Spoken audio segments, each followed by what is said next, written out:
বছৰটোৰ প্ৰথমটো উইকেণ্ড বুলি সখা সখীয়নী আৰু মই গাড়ীখন লৈ ৰাস্তালৈ ওলালোঁ। ৰাস্তা পাই লগৰটোৱে সুধিলে, ক'লৈ যাবি? অপজিট ছাইডৰ পৰা অহা আল্ট্ৰাবাছখনত দেখা আছিল মাজুলী। মই বোলো ব'ল মাজুলীলৈকে যাওঁ। সেয়েহে আমি ৰাওনা হ'লোঁ মাজুলীলৈ। মাজুলী নামেই যাৰ পৰিচয়। মাজুলীৰ এটা নিজস্বতা আছে, pristine, calm and full of divine energy. এতিয়া আপুনি মাজুলীলৈ আহি যদি সত্ৰলৈ নাযায়, then that's a big miss out. সেয়েহে আমি আমাৰ গুগল দেৱীক ক'লোঁ যে ব'লা আমাক লৈ ব'লা আউনীআটী সত্ৰলৈ। আৰু আমি উপস্থিত হ'লোগৈ আউনীআটী সত্ৰত।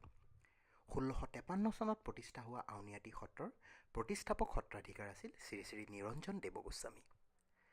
সত্ৰত সোমাওঁতেই we could feel the positive energy of that place.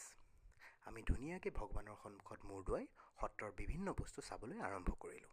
সেই সময়তে সত্ৰতে বসবাস কৰা এজন বৈষ্ণৱদেৱে আহি আমাক ক'লে, লাইব্ৰেৰীটো চাবা নেকি? আমি বোলো ৱা, লাইব্ৰেৰী আৰু আমি নাচাম? সেয়েহে লাইব্ৰেৰীটোত সোমালোগৈ।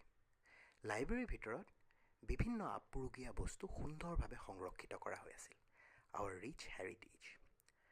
এটা বস্তু ভাল লাগিলে, LP স্কুলত যিবোৰ গ্ৰন্থৰ বিষয়ে আমি পঢ়িছিলোঁ সেইবোৰ গ্ৰন্থ আমি নিজ চকুৰে কিদৰে সুন্দৰভাৱে সংৰক্ষিত কৰা হৈ আছে দেখিবলৈ পালোঁ।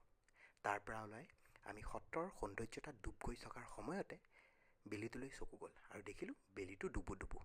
সেয়েহে আমি গাড়ীৰ চাবিত পাত পকালোঁ আৰু ঘৰমুৱা পকি হৈ ঘৰলৈ ৰাওনা হ'লোঁ।